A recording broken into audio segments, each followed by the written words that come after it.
নমস্কাৰ ফ্ৰেণ্ডছ, মোৰ এইকেইদিন গা ভাল নাছিলে, সেইকাৰণে বহুত দিন ভিডিঅ' দিব পৰা নাছিলোঁ। তাৰ বাবে তোমালোকে ক্ষমা কৰিব। বিশেষকৈ মানে ভিডিঅ' দিবলৈ হ'লে অলপ মটিভেশ্যনৰ প্ৰয়োজন হয় বাৰু, নোহোৱা নহয়। কাৰণ ভিডিঅ' এটা বনাবলৈ, কণ্টেণ্ট বিচাৰিবলৈ কষ্ট অলপ হয়, নোহোৱা নহয়। আপোনালোকে অকণমান মৰম দিলে ভাল লাগিব। আৰু অলপ মৰম দিলে ভাল লাগিব। আৰু মই ইয়াৰ পৰা গেৰাণ্টি দি ক'ব পাৰোঁ যে এইটো ছিৰিজৰ পৰা কমন আপোনালোকৰ থাকিবই, এটা নহয় দুটা কুৱেশ্যন। সেইটোতো বেয়া দি দিয়ক, মষ্টলি কুৱেশ্যন আপোনালোকে দেখা পাবই। ইংলিছৰ ছেকশ্যনটোৱে হওক, মই লাহে লাহে মেথছৰ লৈ আহিম। আপোনালোকৰ এক্সাম যিমানেই ওচৰ চাপি আহক, আৰু এক্সামৰ বুলি ক'লে এক্সামৰ এটা ভাবক, আমাৰ মামাই কৈছে যেতিয়া ডিচেম্বৰত এক্সাম হ'ব, মিনছ কি আপোনালোকে জানুৱাৰী ফেব্ৰুৱাৰী আপোনালোকে ফাইনেল লিষ্ট ধৰি থৈ দিয়ক, আশা কৰি থৈ দিয়ক। ইলেকশ্যনৰ পিছতে হয়তো ইণ্টাৰভিউবিলাক ষ্টাৰ্ট হ'বই খুব সম্ভৱতঃ। জুন জুলাই মানে বৰষুণৰ ছিজনকেইটা নহ'ব পাৰে, পিছৰ পৰা আৰম্ভ হৈ যাব। আৰু আপোনালোকে ফিজিকেলটো প্লাছ ৰিটেনটো মোৰ লগতে হওক বা বেলেগতে হওক, য'তে নহওক ষ্টাৰ্ট কৰি থাকক, ভাল ৰিজাল্ট এটা দেখা পাব। সেই হেতুকে আজি মই ইণ্ডিয়ান হিষ্ট্ৰী যিকেইটা এডিআৰইয়ে হওক, আছাম পুলিচৰ কনষ্টেবল পেপাৰকেইখনেই হওক, তাৰ পৰা মই মিলাই যি পুৰণি প্ৰশ্ন পেপাৰ লৈ আহিছোঁ, প্ৰশ্ন লৈ আহিছোঁ। আপোনালোকে প্ৰশ্নকেইটা ইজি আছে, আহিছেও সেনেকৈয়ে আহিছে। দুই এটা APSC কুৱেশ্যনো আছে ইয়াতে। ঠিক আছে, আমি চাম কেনেকুৱা ধৰণৰ কুৱেশ্যন আহিছে আজি। বেছি দেৰি নকৰি ভিডিঅ'টো ষ্টাৰ্ট কৰোঁ। ফাৰ্ষ্ট কুৱেশ্যনটো আহোঁ আমি এতিয়া। ফাৰ্ষ্ট কুৱেশ্যনটো হ'ল কি, who was the founder of Maurya empire. এইটো মানে মৌৰ্য সাম্ৰাজ্যৰ প্ৰতিষ্ঠাতা কোন আছিলে। এইটো এডিআৰই কুৱেশ্যন হয়, মই এডিআৰই বুলি লিখিয়ে দিওঁ বাৰু। এইটো এডিআৰই ফাৰ্ষ্ট এডিআৰই 1.0 কুৱেশ্যন আছিলে এইটো। এইটো কি হ'ব আমি জানো, কোন বাৰু? চন্দ্ৰগুপ্ত মৌৰ্য, হয়নে? নন্দ বংশ ধ্বংস কৰি পেলাই চন্দ্ৰগুপ্ত মৌৰ্য আহি গৈছিলে। চাওঁ নেক্সট কুৱেশ্যন চাওঁ। The famous book Arthashastra was written by whom. এইটো এডিআৰই কুৱেশ্যন হয়। এই অৰ্থশাস্ত্ৰখন আপোনালোকে একদম মনত ৰাখিব দেই। অৰ্থশাস্ত্ৰ আৰু এইখন আছিলে অৰ্থশাস্ত্ৰ, মুদ্ৰাৰক্ষক এনেকৈ আছিলে বিশাখা দত্ত, আকৌ শকুন্তলা অভিগমন এনেকৈ কালিদাসৰ আছিলে। তেনেকৈ বুক কেইখনমান আছিলে, ইম্পৰ্টেণ্ট বুক। মই ছেশ্যন আনিম বাৰু। তেনেকুৱা ধৰণৰ কুৱেশ্যন কেইখন আহিয়ে থাকে। মানে পাণিনি এখন ইম্পৰ্টেণ্ট বুক আছিলে, মই গ্ৰামাৰখনৰ নাম পাহৰি থাকিলোঁ, সেইটো মই মনত পেলাইছিলোঁ বাৰু। সেইখন আছিলে ইম্পৰ্টেণ্ট, মানে আহিয়ে থাকে তেনেকুৱা ধৰণৰ কুৱেশ্যনবিলাক। তেনেকৈ অৰ্থশাস্ত্ৰ চাওঁ। অৰ্থশাস্ত্ৰ কোনে লিখিছিলে চবেই জানে, কোন আছিলে? চাণক্য, হ'বনে? চাণক্য কোন আছিলে বাৰু, কাৰ মিনিষ্টাৰ আছিলে? চন্দ্ৰগুপ্ত মৌৰ্যৰ মিনিষ্টাৰ আছিলে। মানে এতিয়া চাওক, এইটো এডিআৰই কুৱেশ্যনো হয়, আছাম পুলিচৰ কুৱেশ্যনো হয়। আল্টিমেটলি আমি মৌৰ্য বংশটো আমি ভালদৰে চাব লাগিব। মৌৰ্য বংশটো সেইটো আমাৰ কাৰণে ইম্পৰ্টেণ্ট হৈ যায়, গম পাইছেনে? তাৰপৰা কুৱেশ্যন আহি আছে, মৌৰ্য বংশটোৰ বিষয়ে আপোনালোকে চাব, একদম ধুনীয়াকৈ চাব। চন্দ্ৰগুপ্ত মৌৰ্যৰ পৰা আৰম্ভ কৰি প্ৰথম মৌৰ্য বংশ প্ৰতিষ্ঠাপক আহিছে, লাষ্ট স্কন্দগুপ্ত আছিলে।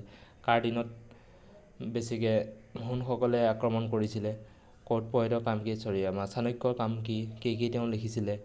সেনেকুৱা ধৰণৰ কুৱেশ্যনবিলাক আহি থাকে মানে মৌৰ্য বংশৰ বিষয়ে। অশোকৰ আছিলে। চাওঁ নেক্সট চাওঁ, who was the founder of Mughal empire.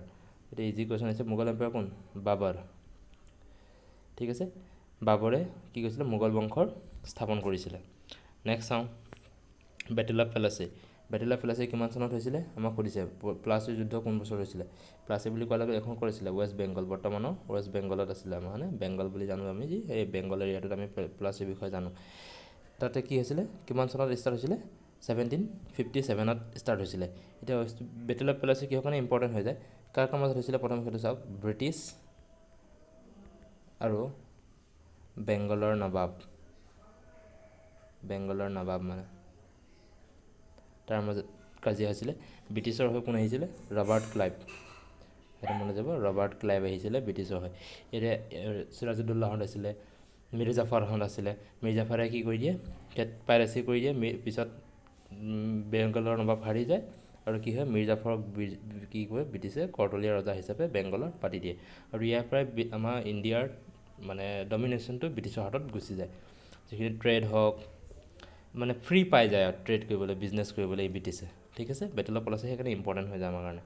Next চাওঁ, who was the first governor general of India. এতিয়া আপোনালোকে মনত ৰাখিব, ইয়াতে first governor general of India বুলি কোৱাৰ লগে লগে কোন আহিব? Warren Hasting. নেক্সট কুৱেশ্যন, যদি ইয়াত যদি অফিচিয়েল সুধি দিয়া হয়,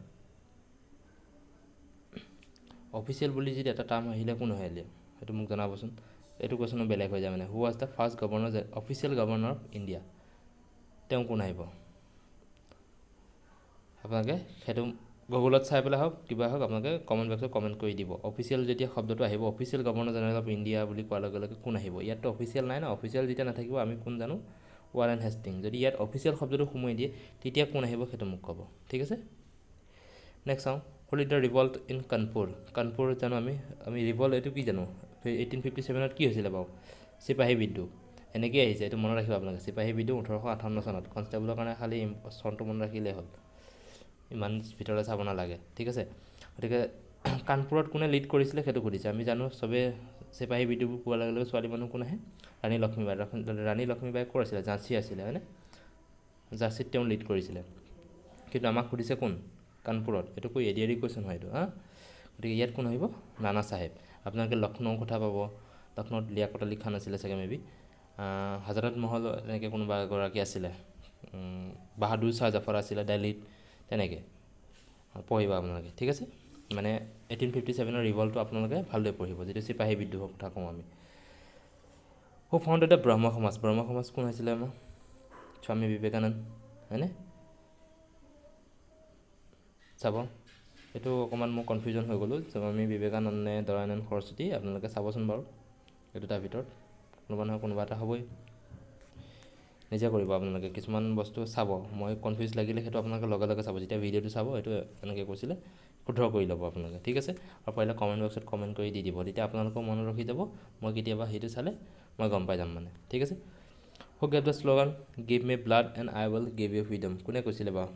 মোক তেজ দিয়ক, মোক তেজ দিয়ক, মই আপোনালোকক কি দিম? স্বাধীনতা দিম। কোনে কাক কৈছিলে বাৰু? সুভাষ চন্দ্ৰ বসুৱে কাক কৈছিলে? ব্ৰিটিছসকলক কৈছিলে নাই?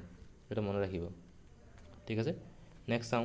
নন কৰ্প'ৰেশ্যন মুভমেণ্ট, অসহযোগ আন্দোলন কিমান চনত হৈছিলে? যেতিয়া জালিয়ানাৱালাবাগ কিমান চনত হৈছিলে বাৰু? 1919 চনত। তাৰপিছতে কি আছিলে? অসহযোগ আন্দোলন ষ্টাৰ্ট হৈছিলে কিমান? 1920 চনত। ঠিক আছে, নেক্সট চাওঁ। Who was the first prime minister of independent India? প্ৰথম প্ৰাইম মিনিষ্টাৰ কোন আছিলে? এইটো চবেই জানো, জানিব লগা কথা এইবিলাক। কি? জৱাহৰলাল নেহৰু। আজিকালি ইমান নাহে, আগতে কুৱেশ্যন আহিছে কাৰণে মই এইটো উঠাইছোঁ, এতিয়া নাহে এইবিলাক। কনষ্টেবল পেপাৰত নাহে, এতিয়া ষ্টেণ্ডাৰ্ড লেভেল হৈ গ'ল বহুত। ঠিক আছে, নেক্সট চাওঁ। In which year did the Jallianwala Bagh massacre take place? আপোনালোকে ইম্পৰ্টেণ্ট ইনচিডেণ্টবিলাক সদায় আপোনালোকে মনত ৰাখিব, কিন্তু চন অহা হৈছে। অসম পুলিচত চন আহেই, কনষ্টেবলে চাওক লাগিলে আপোনালোকে SI পেপাৰকেইখনে চাওক, চন পাবই। মই অলপ আগতে কৈছোঁ জালিয়ানাৱালাবাগ মেছাক। প্ৰথমতে চাব জালিয়ানাৱালাবাগ আছে ক'ত? এই ঠাইখিনি, এইখন পাঞ্জাৱত, হয়নে? পাঞ্জাৱৰ বৰ্তমান অমৃতসৰত আছে। ঠিক আছে, অমৃতসৰত আমি দেখা পাওঁ, কি পাওঁ? জালিয়ানাৱালাবাগ দেখা পাওঁ। তাত কি হৈছিলে? এখন ফিল্ডত কি হৈছে? চবকে গুলিয়াই দিছিলে নাই? প্ৰায়ো কি হয়, মষ্টলি 150 ভিতৰত মানুহ কি হৈছিলে? গুলিয়াই দিছিল ডাইৰেক্ট, হয়নে? কোন আছিলে? চেমছফৰ্ড আছিলে চাগে, ইংৰাজৰ আমাৰ জেনেৰেল। কিমান চনত? 1919 চনত। ঠিক আছে, নেক্সট চাওঁ। হু gave the slogan Swaraj is my birth right? এইটো কোনে দিছিলে? এইখিনিতে পিছৰখিনিত আৰু আছে, Swaraj is my birth right and I shell have it. এনেকৈ গোটেইখন সম্পূৰ্ণ আৰু সম্পূৰ্ণ অহা নাছিলে এক্সামত, আধাহে দিছিলে। এইটো কোনে কৈছিলে? Bal Gangadhar Tilak, option B. ঠিক আছে, স্বৰাজ মোৰ জন্ম অধিকাৰ, ইয়াক মই লৈহে এৰিম, এনেকৈ আছিলে মানে অসমীয়াত। ঠিক আছে, নেক্সট চাওঁ। Who discovered the sea route to India? কোনে আমাৰ কি আছিলে? ভাৰতলৈ যিটো জলপথ নিৰ্মাণ কোনে কৰিছিল? তেওঁ কোন আহিছিলে? Vasco da Gama. কিমান চনত? 1498ত আহি যাব পাৰে, অহা নাই এবাৰো। কোনে ৰিচিভ কৰিছিল জানেনে? তেওঁ এজন তেওঁ কলিকতাত উপস্থিত হৈছিলে। সেই কলিকতাৰ ৰজাজন কোন আছিলে? জমৰিন। সেইটো মনত ৰাখিব, জমৰিন বুলি এজন আছিলে। তো হু ফাউণ্ডেড দ্য আৰ্য সমাজ? আৰ্য সমাজৰ বিষয়ে জানো, কোন হৈছে? ৰাজা ৰামমোহন ৰায়। নেক্সট চাওঁ। Who among the following was known as Napoleon of India? এইটো বহুত ইম্পৰ্টেণ্ট কুৱেশ্যন, কাক ভাৰতৰ নেপোলিয়ন বুলি কোৱা যায়? নেপোলিয়ন কোৱা আছিলে বাৰু ফ্ৰেন্সৰ, সেইটো মনত ৰাখিব। ঠিক আছে, ক'ত আছিলে? কাক জনা যায়? সমুদ্ৰগুপ্ত। ঠিক আছে, তেওঁ কোনে কৈছিল? ভি স্মিথ বুলি আপোনালোকে মনত ৰাখিব, এজন ব্ৰিটিছৰ আছিলে। সেই ব্ৰিটিছৰজনে তেওঁক নেপোলিয়ন বুলি দিছিলে, ভি স্মিথ বুলি মনত ৰাখিলেই হ'ল। ঠিক আছে, কোন হ'ব ইয়াৰ আনচাৰটো? সমুদ্ৰগুপ্ত। নেক্সট চাওঁ। The famous traveller Ibn Battuta came to India during which reign? মানে বিখ্যাত পৰ্যটক ইবন বটুতা ভাৰতলৈ কোনজন শাসকৰ সময়ত আহিছিলে? কোন আহিছিলে? মহম্মদ বিন তুগলক। তেওঁ বিশেষকৈ ক'ৰ পৰা আহে সেইটো সোধে। ক'ৰ পৰা আহিছে জানে? মৰক্কো।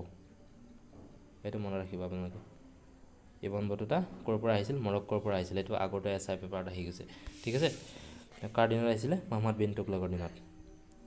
হু ৰট দ্য বুক আকবৰনামা। আকবৰনামা কোন? আপোনালোকে পটককৈ আমিৰ খুছৰুৰ কথা শুনি থাকে, আমিৰ খুছৰু বুলি নিদিব। এইটো কোন হ'ব? Abul Fazl. Option A. Next চাওঁ। Who build the Grand Trunk Road in medieval India. আমি জানো যে কি হয়, গ্ৰেণ্ড ট্ৰাংক ৰোডটো কোনে বনায়? শ্বেৰশ্বাহ ছুৰীয়ে বনাইছিল, ঠিক আছে। এইটো ক'ত আছে মোক জনাবচোন কমেণ্ট বক্সত কমেণ্ট কৰি। The first session of the Indian national Congress was held in which year.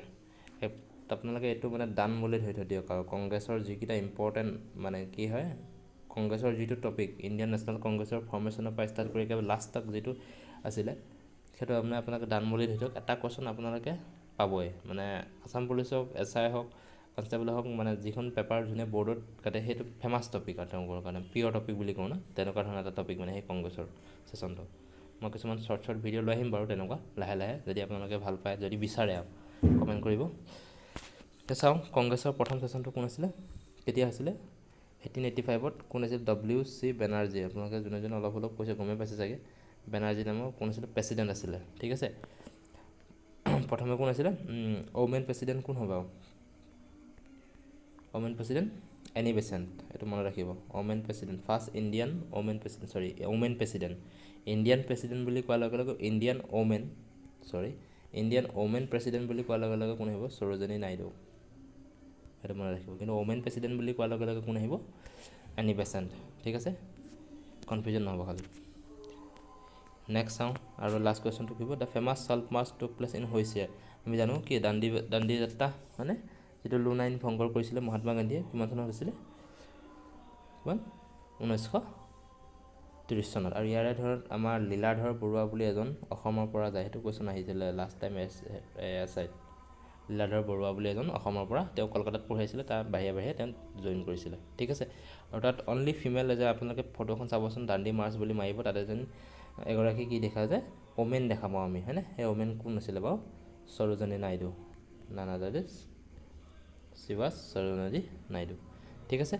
Women এগৰাকী আছিলে, তেওঁ কোন আছিলে? তাত দেখা ফটোগৰাকী কোন?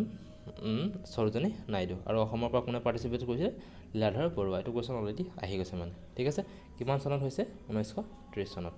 হ'ব, এতিয়া ভিডিঅ'টো বেছি দেৰি নকৰোঁ, হৈ যাব। আৰু আপোনালোকে কেনেকুৱা ধৰণৰ বিচাৰে ক'ব। মোৰটো হিচাপত মইতো ঠিকেই আনিছোঁ আপোনালোকলৈ।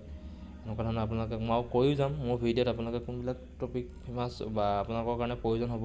এক্সেছ ইমান পঢ়ি লাভ নাই, স্মাৰ্ট ষ্টাডি কৰিব লাগিব, যাতে কম সময়ত আমি বেছি এফেক্টিভ হ'ব পাৰোঁ, প্ৰডাক্টিভ হ'ব লাগে, তেনেকুৱা ধৰণৰ কুৱেশ্যন হ'ব লাগে, ঠিক আছে। হ'ব, আপোনালোকে ভিডিঅ'বোৰ লাইক কমেণ্ট শ্বেয়াৰ কৰিলে মোৰ অলপ ভাল লাগিব, ঠিক আছে। ধন্যবাদ।